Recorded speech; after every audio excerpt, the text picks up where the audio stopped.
soit le 11 avril 2011, et se sont prolongées sur une période de quelques jours. On ne saurait donc le cantonner au 12 avril, tel qu'indiqué au paragraphe 56 du document amendé de notification de charge. D'ailleurs, l'accusation reconnaît elle-même au paragraphe 28 du même document que 2 meurtres ont été commis à Yopougon dès le 10 avril 2011. Cela a d'ailleurs un impact direct sur les droits des victimes. Certaines d'entre elles ne peuvent en l'état participer à la procédure alors qu'elles ont souffert des mêmes attaques que les membres de leur famille, leurs voisins ou leurs parents. De même, en ce qui concerne les différentes attaques aux abords et dans des mosquées entre novembre 2010 et mai 2011, les victimes souhaitent que la Cour prenne en considération le fait que ces attaques étaient récurrentes, ainsi que le meurtre d'imams. Et encore, à titre d'exemple, et de façon non exhaustive, entre le 17 décembre 2010 et le 9 mars 2011, les mosquées suivantes ont été attaquées. La mosquée Andokoï 3 à Abobo, la mosquée Bougouniquin à Abobo, la mosquée Lem à Yopougon, la mosquée Sidissé Marché à Yopougon, la mosquée de Dabré à Alépé, la grande mosquée de Koumassi, la mosquée du Banco à Yopougon, la mosquée Blocos à Cocody, la mosquée Fitia à Abobo, la mosquée de Kouté à Yopougon. Entre le 8 et 19 mars 2011, le grand imam de Bloléquin et son fils, l'imam de la grande mosquée de Port-Douai II, l'imam de la mosquée Adjamé Williamsville et son fils ont été tués. Ainsi, ici encore, le choix de l'accusation de ne retenir que les prises d'assaut des mosquées de Grand Bassam, Abobo et Williamsville, le 17 et 18 décembre 2010, ainsi que l'attaque de la mosquée de Yopougon, le 25 février 2011, ne reflète pas, selon les victimes, le caractère systématique de ces agissements. Madame la Présidente, Madame, Messieurs les juges, les massacres commis durant la crise, les populations ciblées et les critères de ciblage appellent un bref rappel de l'histoire récente pour comprendre les événements qui se sont déroulés. L'exposé des faits contenu dans le document amendé de notification de charge renvoie au coup d'État manqué du 19 septembre 2002, qui a en effet abouti à la partition de la Côte d'Ivoire en deux, le nord d'une part et le sud d'autre part. En effet, le 19 septembre 2002, des soldats rebelles en provenance de Burkina Faso ont tenté de prendre le contrôle des villes d'Abidjan, Bouaké et Korogo. S'ils ont échoué dans leur tentative de prendre Abidjan, ils ont réussi à contrôler les deux autres villes, respectivement au centre et au nord du pays. La rébellion, qui prendra plus tard le nom de Force Nouvelle, a occupé progressivement la moitié du nord du pays, les coupant ainsi en deux zones géographiques distinctes. Le sud, contrôlé par les forces armées de Côte d'Ivoire, et le nord, contrôlé par les forces armées de Force Nouvelle. Or, Madame la Présidente, Madame, Messieurs les juges, la date du 19 septembre 2002 ne constitue que le point culminant d'une détérioration progressive de la vie sociopolitique ivoirienne qui commence avec le décès de Félix Houphouët-Boigny, premier président de la Côte d'Ivoire et père fondateur de la nation ivoirienne. Pendant sa présidence, la Côte d'Ivoire est un pays dont les citoyens ont un bon niveau de vie. Sa stabilité économique et politique attire de nombreux immigrants des pays avoisinants.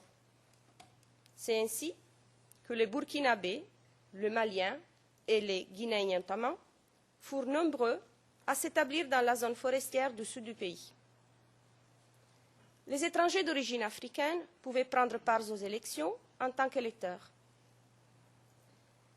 Après le décès du poète Boigny, le 7 décembre 1993, une querelle de succession née entre Henri Konan Bédier, à l'époque président de l'Assemblée générale, ce qui lui a permis de garder l'intérim à la mort du président, et Alassane Ouattara. Les idéologues du Parti démocratique de Côte d'Ivoire, parti au pouvoir à l'époque, lancent un slogan, je cite, « Houphouët-Boigny a été le président des Africains. Henri Konan Bédier sera le président des Ivoiriens. » La construction de la nouvelle nation ivoirienne s'est donc inscrite dans la distinction à établir entre les Africains d'une part et les Ivoiriens d'autre part. Le 8 décembre 1994, une révision du code électoral a imposé aux candidats à la présidence de prouver leur ascendance ivoirienne garante de leur citoyenneté.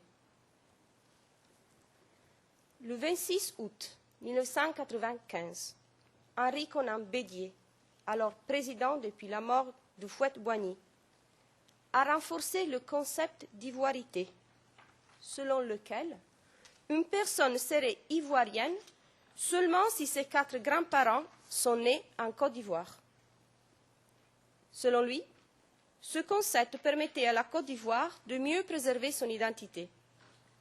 Celui permettait également d'évincer son principal rival politique, Alassane Ouattara, originaire du nord du pays. Le fait d'avoir poursuivi ses études au Burkina Faso et d'avoir été envoyé occuper des autres fonctions pour l'État burkinabé permettait dès lors le rejet de sa candidature au présidentiel. Les populations du Nord, notamment les Djoula ou Malinké, ont des patronymes identiques à ceux des immigrés de même ethnie provenant des pays voisins, le Burkina Faso, le Mali ou encore la Guinée. Ils ont été dès lors systématiquement soupçonnés d'être originaires de ces pays plutôt que de la Côte d'Ivoire. Certains ont vu leur pièce d'identité pour cette raison détruite par les forces de l'ordre.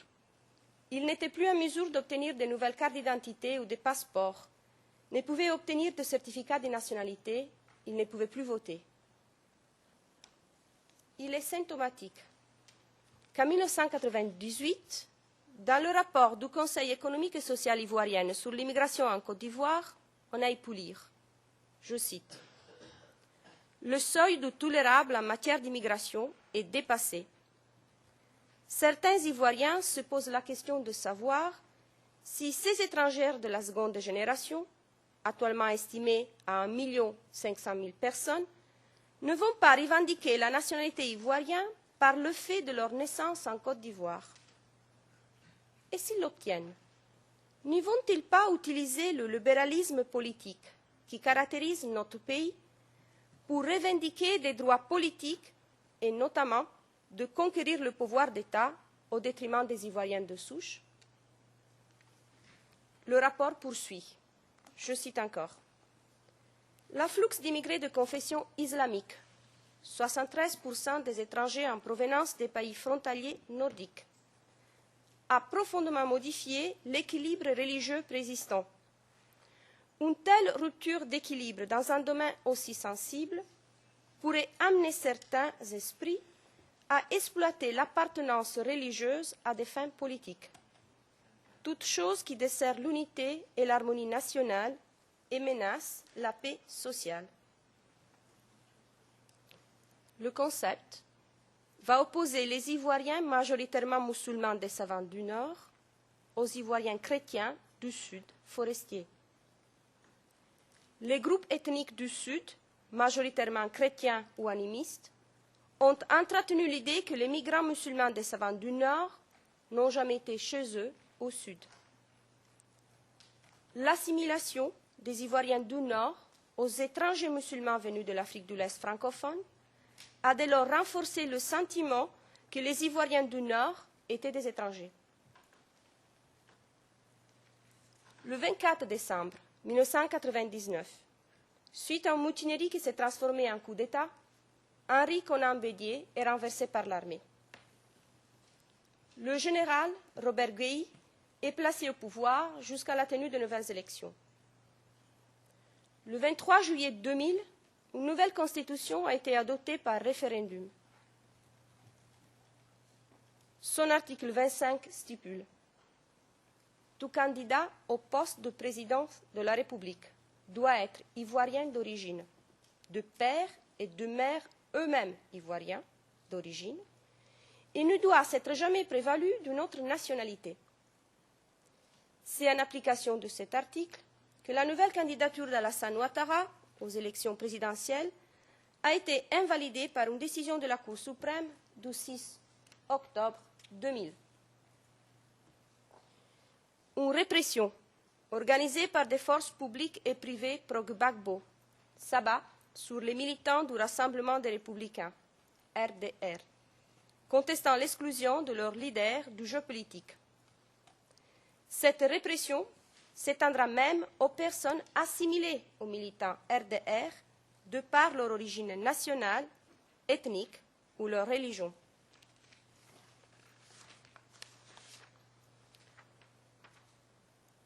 Les massacres de l'année 2000 ont bénéficié d'une totale impunité. La rébellion du 19 septembre 2002, selon ses initiateurs, visait précisément à lutter contre l'exclusion d'Alassane Ouattara du jeu politique et à garantir les droits civils et politiques des militants du RDR, ainsi que des ressortissants ouest-africains qui leur sont assimilés. D'où la partition de la Côte d'Ivoire entre le Sud, tenu par les soldats fidèles à Laurent Gbagbo, et le Nord, tenu par des forces favorables à Alassane Ouattara, qui correspondent à la fracture que je viens d'évoquer et qui a été engendrée par la politique de l'ivoirité. Or, la plupart des victimes que je représente considèrent que les événements de 2002 sont directement liés à ceux qui se sont déroulés lors de la crise post-électorale de 2010-2011. En effet, pour elles, les crimes commis entre le 27 novembre 2010 et le 8 mai 2011 s'inscrivent dans le contexte de la politique prônée par les cadres du Front populaire ivoirien, parti pro-Gbagbo, une fois parvenu au pouvoir en octobre 2000. Les événements qui se sont déroulés fin 2010, début 2011, trouvent donc leur origine dans le concept d'ivoirité et dans son application politique. Ils doivent donc être lus à la lumière de la récente histoire ivoirienne.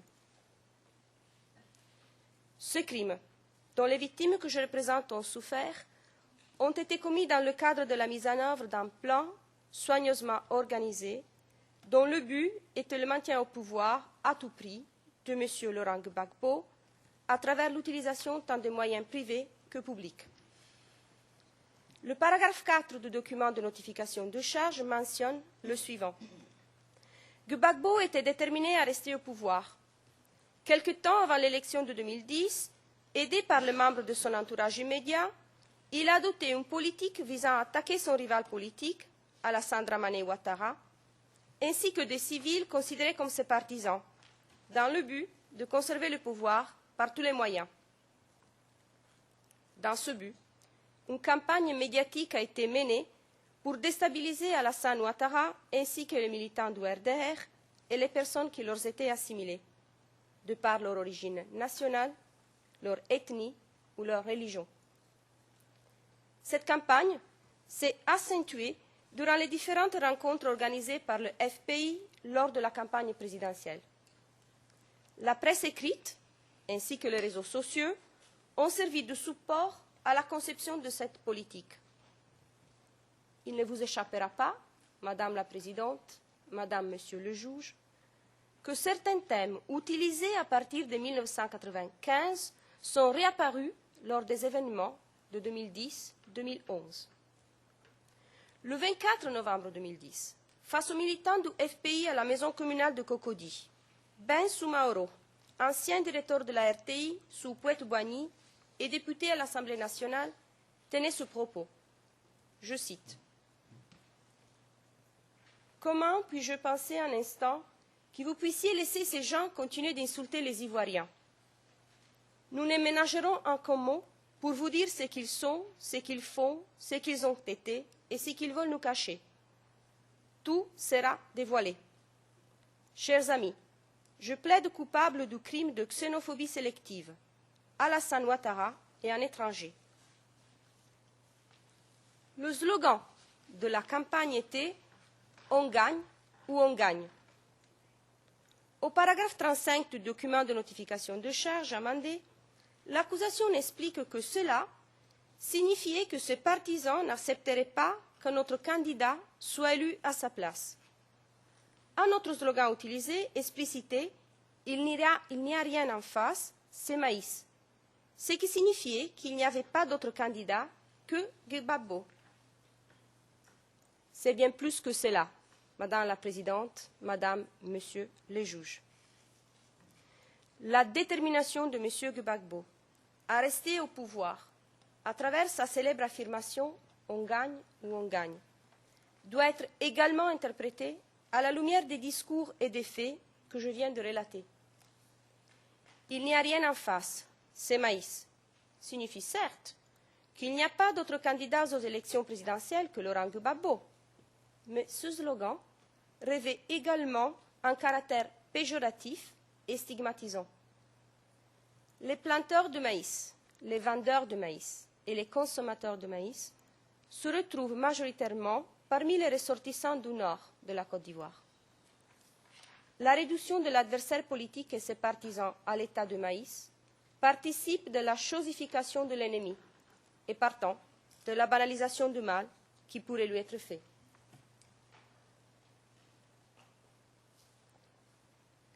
Dans ce contexte, il est évident que les crimes commis entre le 28 novembre 2010 et le 8 mai 2011 s'inscrivent dans le cadre d'un plan concerté afin de maintenir M. Gbagbo au pouvoir, plan qui ne pouvait se concrétiser qu'avec la destruction de son adversaire ainsi que de ceux qui le soutenaient par tous les moyens possibles. Les cibles étaient choisies en raison de leur appartenance ethnique, religieuse ou de leur nationalité. Les événements qui nous occupent ont causé des centaines de morts et de blessés, ainsi que de centaines de femmes violées. Ne vous méprenez pas, Madame la Présidente, Madame, Messieurs le juge. Le nombre de victimes est beaucoup plus élevé de celui retenu par l'accusation dans le document amendé de notification des charges. Toutes les victimes que je représente aujourd'hui ont des difficultés pour se reconstruire, n'ont pas d'argent pour se soigner, ne bénéficient d'aucune assistance conséquente. Le traumatisme lié à ce qu'elles ont vécu occupe encore l'essentiel de leur quotidien, perdurant sans relâche leur victimisation, sans qu'il soit besoin d'évoquer, Madame la Présidente, Madame, Monsieur le juge, le syndrome de stress post-traumatique dont elles sont atteintes, à l'instar de M. Gbagbo. En effet,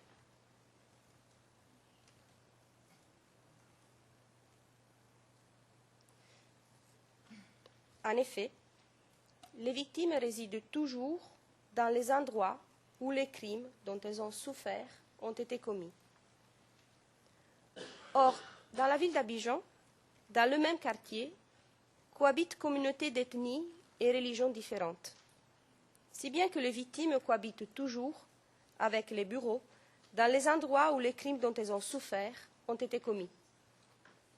Pour ne citer qu'un exemple, le quartier de Yopougoum a été historiquement habité par des personnes d'origine de l'ouest de la Côte d'Ivoire, pro-Gbagbo. L'urbanisation a par la suite abouti à l'installation de personnes originaires du nord du pays, pro-Ouattara, au sein de ce quartier. Ainsi, quand il s'agisse du sous-quartier de Mamifété ou de celui de Doucouré, les victimes que je représente se retrouvent très minoritaires et doivent sans cesse vivre aux côtés de leurs agresseurs. Outre une revictimisation continuelle, cette cohabitation rend la situation sécuritaire extrêmement précaire.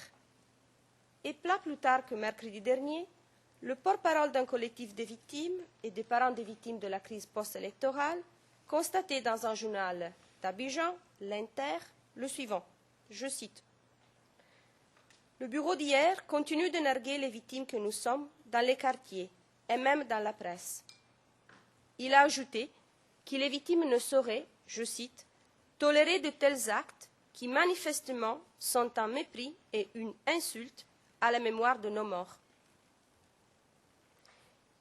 Il serait erroné de dire que les victimes n'ont aucune attente. Elles n'en ont que de légitimes, à l'instar de celle de tout individu, à l'égard d'un cours de justice. Après avoir rencontré les victimes et écouté leurs histoires, je reconnais que le droit à la justice est l'une de leurs préoccupations principales. Elles attendent une justice attentive et indépendante, impartiale, transparente et effective, respectant les droits de chacun des participants. Une justice à même d'établir la vérité sur les crimes qui ont été commis. Or, derrière la revendication de ce droit semble se trouver une multitude de raisons évoquées par les victimes que j'essayerai de relayer brièvement et le plus fidèlement possible afin de les partager avec vous aujourd'hui. Premièrement, le droit à la vérité semble être l'une des composantes du droit à la justice pour les victimes. À cet égard, l'intérêt central des victimes dans l'établissement des faits et l'identification des personnes responsables constitue l'essence même du droit à la vérité, largement établi au bénéfice des victimes de violations sérieuses des droits de l'homme. Dans le processus de mise en œuvre de ce droit, à travers les procédures pénales, les victimes ont un intérêt central à ce que l'issue de telles procédures apporte de la clarté au sujet de ce qui s'est effectivement passé et comble les éventuels fossés qui pourraient perdurer entre l'établissement procédural des faits et la vérité elle-même. Les victimes sont des acteurs indépendants des procédures qui se déroulent devant cette Cour. Leurs préoccupations diffèrent de celles de l'accusation, n'en déplaise à la défense. Leur position est celle de pouvoir contribuer à la recherche et à l'établissement de la vérité. Ce processus passe par la prise de parole, le partage des faits vécus, la reconnaissance des préjudices qu'elles ont subis et des crimes qui en sont à l'origine. Deuxièmement, le droit à réparation constitue l'une des composantes essentielles du droit à la justice. Si le choix des victimes de demander à participer à la procédure est avant tout une démarche individuelle permettant à chacune d'entre elles, le plus souvent à travers leurs avocats, de transmettre une partie de leur histoire et de leur connaissance des événements, cela devient aussi parfois, comme dans le cas de la Côte d'Ivoire, une démarche collective, réunissant communautés, voisins et familles. Ainsi, tout au long de cette procédure, j'essaierai de vous transmettre les préoccupations individuelles et uniques de chaque victime, mais également la voix de communautés qui cherchent à se reconstruire. Enfin, il s'agit pour les victimes de faire progresser les faits en faisant passer la réconciliation par la punition des responsables des crimes commis, pour que justice soit faite, et espérant qu'en montrant l'exemple de leur courage, un frein sera mis à la perpétration de ces crimes odieux, que, je le répète, s'inscrivent dans le temps. Car nous devons tous garder à l'esprit que l'histoire que nous allons essayer tous de retracer au sein de ce forum ne reflète pas seulement le passé, mais aussi le présent et le futur. J'en veux pour preuve le rassemblement organisé samedi dernier à Yopougoum, qui a été vu comme une provocation par les uns et pour de nombreuses personnes comme tombant au plus mal, alors que les Ivoiriens tentent d'amorcer une réconciliation, et où la Côte d'Ivoire est à la recherche d'un climat sociopolitique plus favorable pour éviter une nouvelle crise électorale dans le cadre des prochaines élections municipales. En définitive, rappelons-nous tout au long de cette audience que ce sont les victimes qui sont au cœur de la procédure. Elles en sont la triste raison d'être. Ainsi, derrière les termes juridiques et techniques que chaque participant sera amené à utiliser, n'oublions pas que des centaines d'enfants, de femmes et d'hommes sont attentifs à l'évolution de cette procédure. Je peux vous assurer, Madame la Présidente, Madame, Monsieur le juge, que le fait pour les victimes d'être représentées aujourd'hui et de pouvoir exprimer leur voix dans les procédures constitue en soi un élément de ce que l'on peut qualifier de réparation au sens général de ce terme, et concrètement participent à leur lutte quotidienne pour rétablir le cours de leur vie, ou plutôt la continuer, en devant tenir compte de ce qu'ils ont subi et qui fait désormais partie de leur histoire. Cela conclut, Madame la Présidente, Madame, Monsieur le juge, mes propos liminaires au nom des victimes que je représente. Je vous remercie. Je vous remercie. Mais je me tourne maintenant vers la défense. Maître Altid, vous avez 1 heure, mais gardez l'esprit que nous devons faire une pause à 15h30. Alors vous commencez, après la pause, vous pouvez continuer. Merci. Merci, Madame le Président. Nous allons, Maître Barouan et moi-même, nous partager le temps dont nous disposons. Et j'en aurai pour ma part à peu près pour 35 minutes. Ce qui veut dire que puisqu'il est un petit peu plus de 3h05, jusqu'à moins 20 à peu près, peut-être serait-il plus logique d'aller jusqu'au bout et puis de faire la pause ensuite.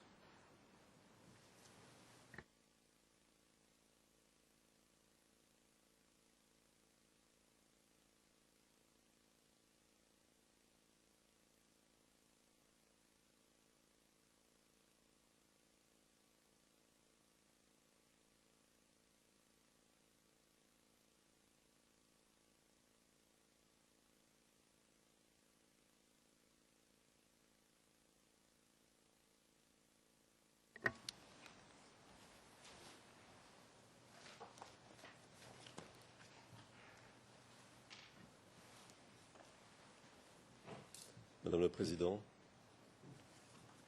Madame, Monsieur les juges, vous vous souvenez certainement que depuis le déclenchement de la crise post-électorale en Côte d'Ivoire, le procureur n'a cessé de proclamer qu'il poursuivrait tous les auteurs des crimes, quel que soit leur camp. Mais ici ne se trouve que le président Gbagbo. Pourquoi ? Est-ce parce que les auteurs de ces crimes sont inconnus? Bien au contraire. Ils sont connus de tous et leurs crimes sont documentés. Documentés en détail par toutes les organisations de défense des droits de l'homme.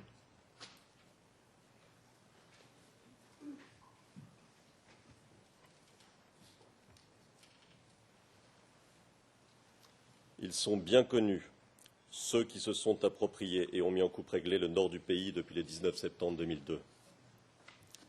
Ils sont connus, ceux qui sont soupçonnés d'avoir ordonné l'assassinat des gendarmes de Bouaké en 2002, le meurtre et le viol de civils à Mans en 2003, le meurtre de civils à Korogo en juin 2004, lors d'un conflit entre Soro et Ibé, les massacres de Bouaké en 2007, le meurtre d'opposants et de civils lors de conflits sanglants entre rebelles en 2008, entre autres atrocités. Ils sont connus de tous, ceux qui sont soupçonnés d'avoir fait torturer et tuer à Yopougon en mai 2011, ceux qui, depuis le 19 septembre 2002, pratiquent le pillage, les extorsions à grande échelle et se livrent à toutes sortes de trafics en violation des lois. Ceux qui font du viol systématique une politique, ceux qui utilisent les mercenaires et les miliciens d'Ozo pour terroriser la population, et ceux qui continuent aujourd'hui encore à commettre des crimes, notamment dans l'Ouest ivoirien. Ils sont cités dans les rapports des Nations Unies, d'Amnesty International, de Human Rights Watch, de l'International Crisis Group, de Global Witness, du département d'État américain et bien d'autres encore.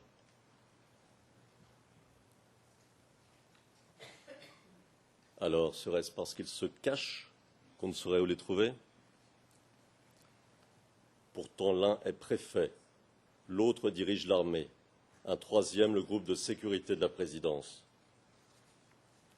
un quatrième la garde républicaine, ou bien encore la force spéciale, tous nommés à ces postes par Alassane Ouattara en 2011 et 2012. D'autres encore sont des hommes politiques de premier plan et ne se cachent pas. Alors pourquoi ne sont-ils pas là? Pourquoi ne sont-ils pas poursuivis? Car ne s'agit-il pas ici de déterminer les responsabilités d'un conflit long et douloureux? Tout se passe comme si le procureur près la Cour pénale internationale avait été convaincu depuis les débuts qu'il n'y avait qu'un responsable au drame que vit la Côte d'Ivoire. Notons que depuis le second tour des élections présidentielles, le 28 novembre 2010, pas une fois il n'a essayé de prendre contact avec le président Gbagbo ou son gouvernement. Pas une fois. Alors qu'il était en contact avec Alassane Ouattara et ses représentants. Pas une fois, il n'a mis en garde de façon claire et précise des responsables de la rébellion et les chefs de guerre d'Alassane Ouattara soupçonnés de crimes de masse, réservant ses flèches et ses menaces au seul camp gouvernemental. Dans ces conditions, comment s'étonner que le document contenant les charges ne soit que le reflet des accusations portées par les chefs rebelles et la presse pro-Ouattara au moment de la crise? Ce document n'est qu'une revue de presse, la revue d'une presse engagée contre le président Gbagbo. Il est vrai que le procureur mentionne un certain nombre de rapports d'organisations de défense des droits de l'homme, mais vous aurez noté que le procureur en fait un usage partial, passant sous silence les éléments gênants pour ses thèses. Ces rapports eux-mêmes auraient mérité, de la part du procureur, des investigations complémentaires. Nulle trace ici d'enquête, nulle trace d'enquête à proprement parler, nulle trace d'enquête à charge ou à décharge. Le procureur n'apporte aucun élément probant à l'appui de ces accusations. Il est frappant de constater le faible nombre d'attestations qu'il présente, leur caractère vague et le flou qui les caractérise, sans compter le fait qu'elles soient souvent en contradiction les unes avec les autres. Il est frappant aussi de constater que nulle part il n'y a trace d'un ordre quelconque du président Gbagbo ou de responsables politiques ou militaires qui corroborerait, ne serait-ce qu'en partie, au moins l'une des allégations.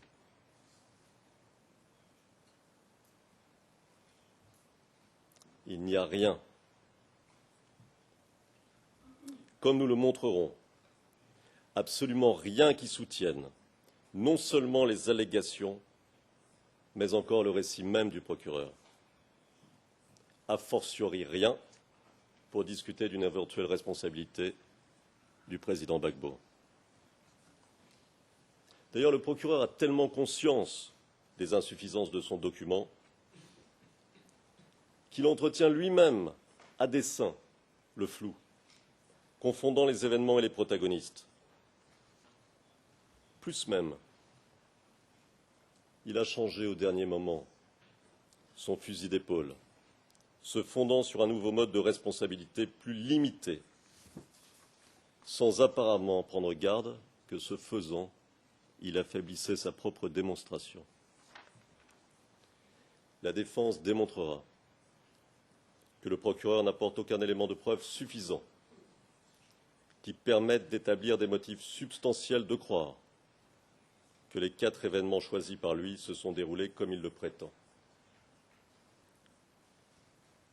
Elle démontrera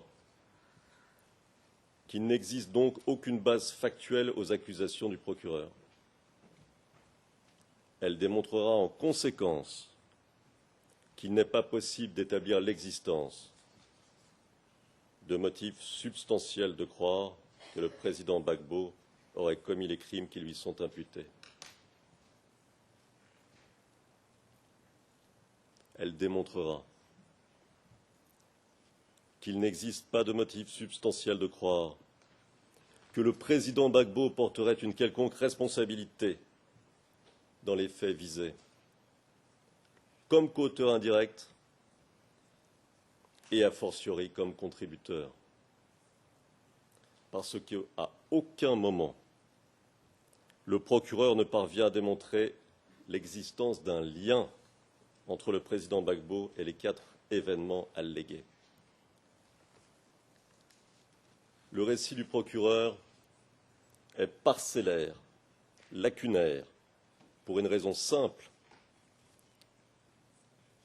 La réalité ne cadrant pas avec ces accusations, il lui faut tenter de la transformer. Et pour cela, il lui faut en occulter certains aspects. Mais les faits sont têtus. Et nous allons les rappeler, sans omettre d'éléments importants pour la compréhension des événements. Le récit du procureur est biaisé pour 2 raisons. L'une, nous l'avons dit, est qu'il dépend des éléments qui lui ont été transmis par les autorités ivoiriennes.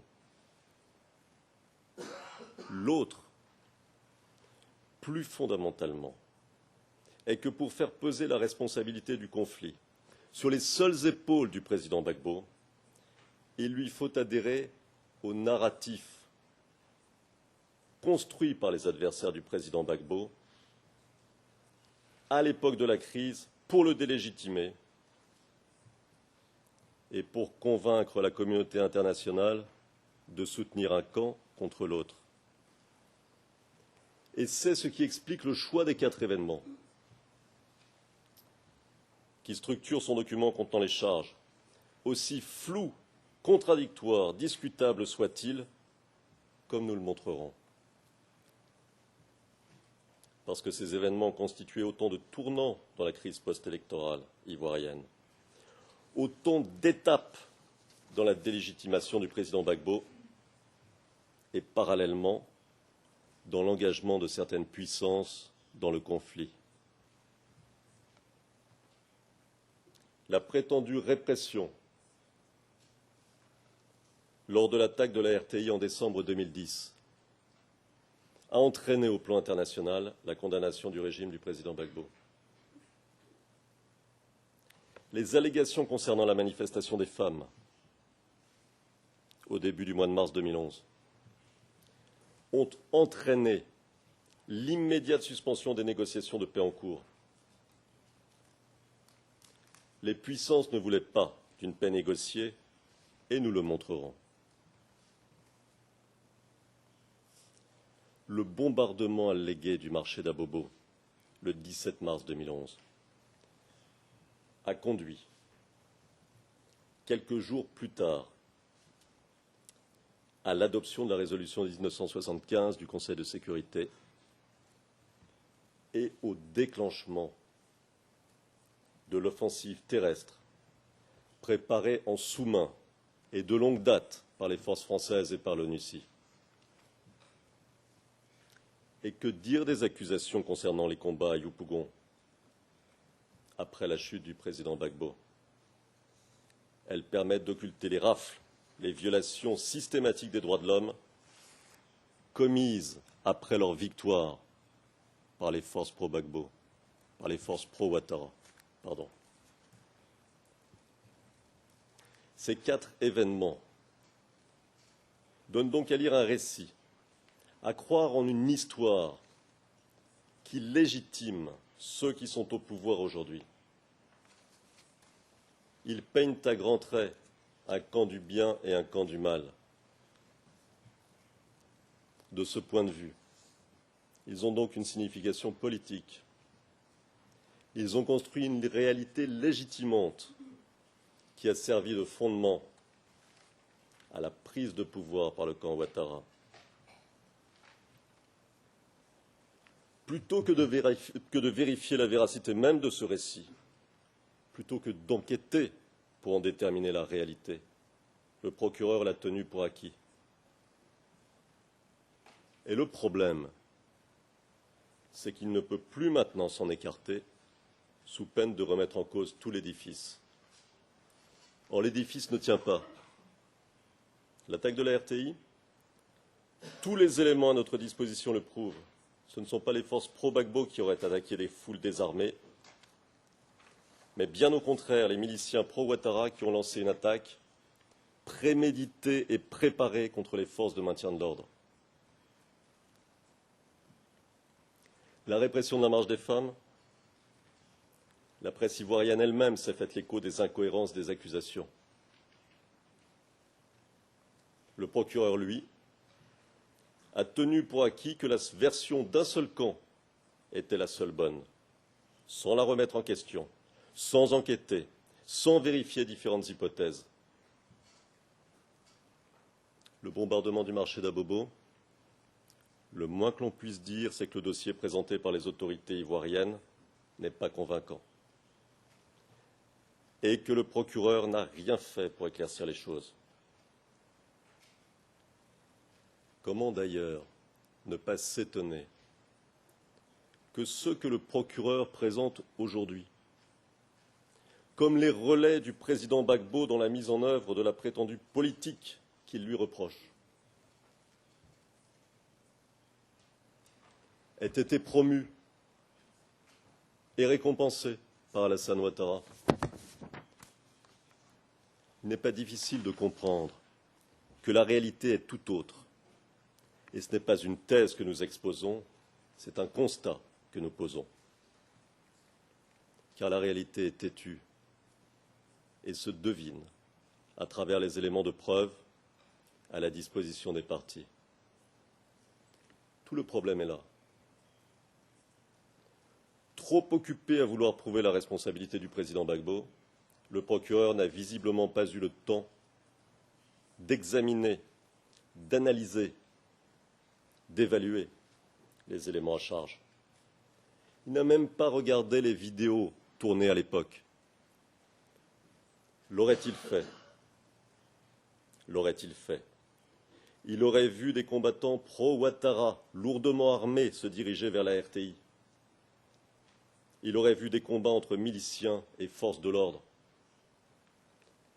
Il aurait pu entendre les appels à la violence, à donner l'assaut aux institutions de l'État et à la présidence, lancés la veille du 16 décembre par les chefs rebelles et par Guillaume Soro, le Premier ministre d'Alassane Ouattara, et renouvelés le soir même de l'attaque. Il se serait interrogé sur les conditions de la prise de pouvoir des groupes pro-Ouattara à Abobo en janvier et février 2011. Les attaques contre les populations civiles d'Abobo, ce sont les policiers qui ont été attaqués et tués, brûlés vifs par les membres des milices pro-Ouattara, tandis que les populations civiles, toutes origines confondues, fuyaient les miliciens pro-Ouattara et le commando invisible. Elles ne fuyaient pas les forces de maintien de l'ordre qui tentaient de les protéger. S'il avait lu la presse ivoirienne, le procureur n'aurait pas manqué d'enquêter de manière impartiale sur les circonstances dans lesquelles aurait eu lieu la marche des femmes. Il aurait examiné le peu de témoignages qu'il présente avec plus d'esprit critique. Il aurait examiné avec la plus grande circonspection les témoignages concernant le bombardement du marché d'Abobo et aurait procédé aux analyses nécessaires. Et il n'a rien fait. Quant aux attaques des pro-Gbagbo à Yopougon, les attaques alléguées des pro-Gbagbo à Yopougon, le moins que l'on puisse dire, c'est que le procureur ne les documente pas, ou pas suffisamment, alors que nombre d'organisations de défense des droits de l'homme se sont fait l'écho des rafles, des assassinats perpétrés par les forces rebelles dans la commune de Yopougon exactement au même moment. S'il avait réellement enquêté, le procureur n'aurait pas transmis à la défense comme preuve à charge des images de violence s'étant déroulées au Kenya.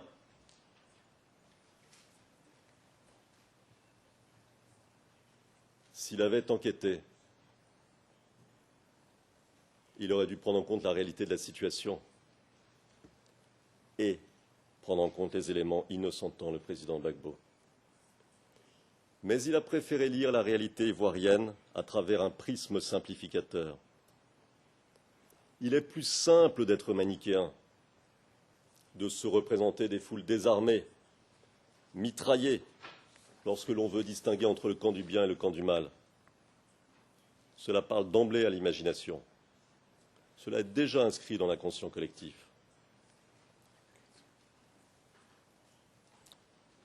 Parce qu'il n'a pas enquêté lui-même, parce qu'il s'est reposé sur ce que lui confiaient les autorités ivoiriennes, le procureur n'est pas à même de saisir quelle a été la réalité du terrain et par conséquent ne peut la donner à voir à la Chambre. Nous montrerons au cours des débats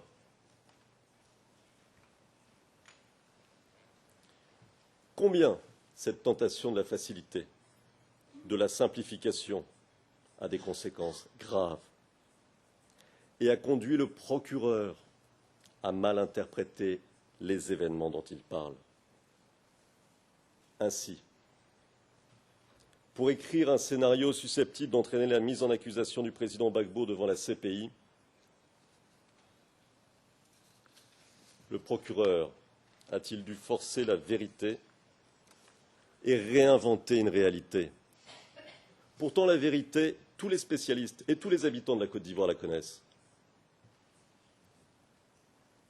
La chute du président Gbagbo a été planifiée et organisée. Nous verrons théorie, écrit à la va-vite, ne résiste pas à l'analyse. Il y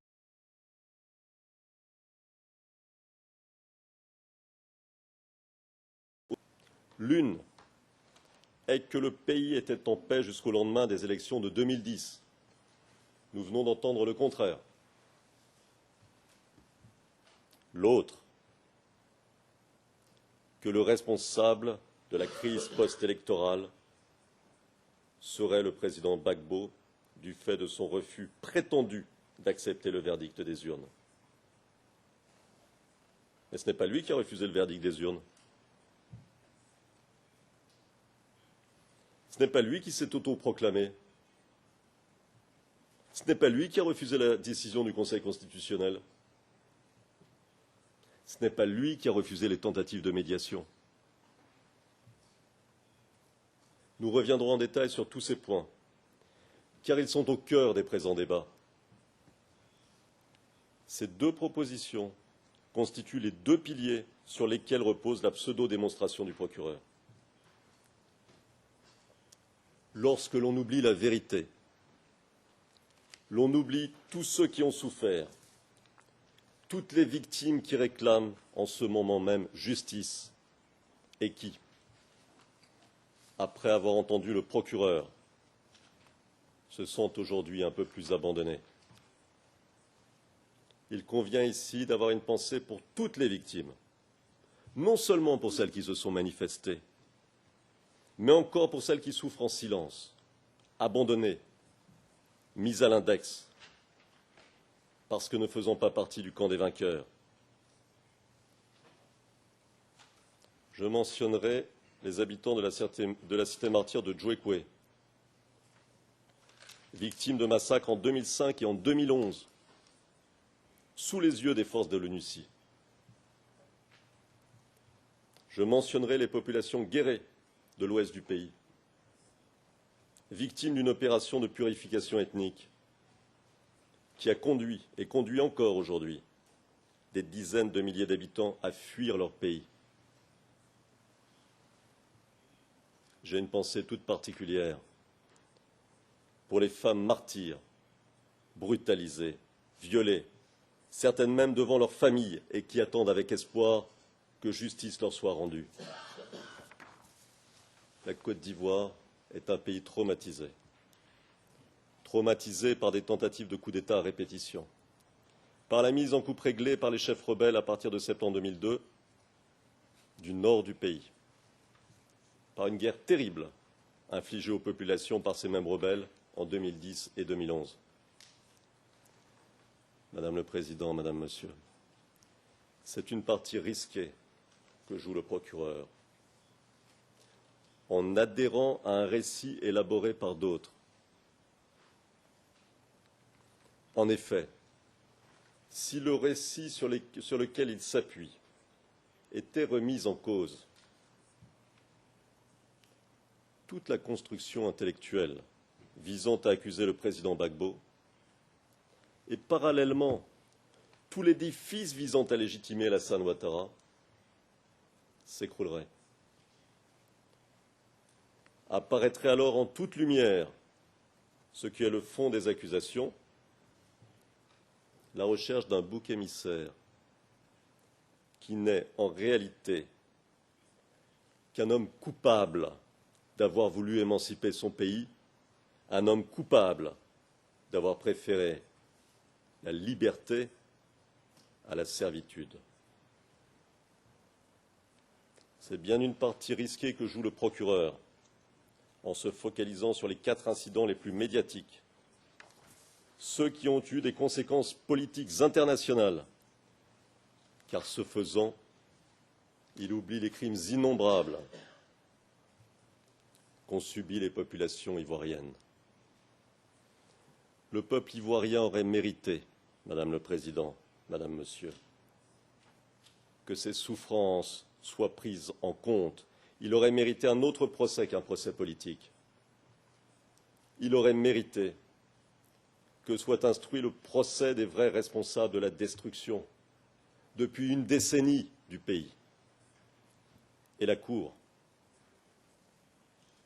aurait mérité de pouvoir se pencher sur ce qui s'est réellement passé en Côte d'Ivoire pendant toutes ces années. Elle aurait pu alors jouer un rôle bénéfique dans la réconciliation nationale. Vous savez,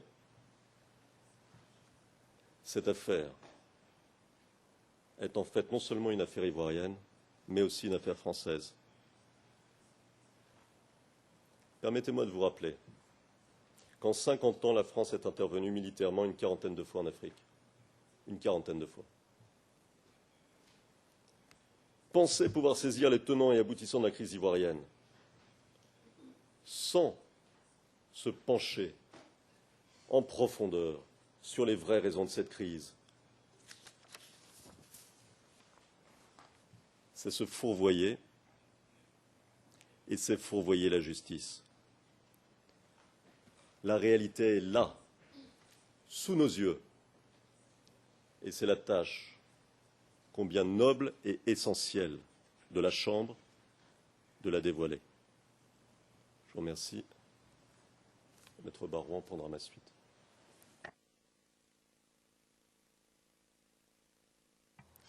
Je vous remercie. Nous devons maintenant suspendre la séance. Vous pouvez reprendre la parole après la pause. Nous allons reprendre à 4h05. All rise, we will have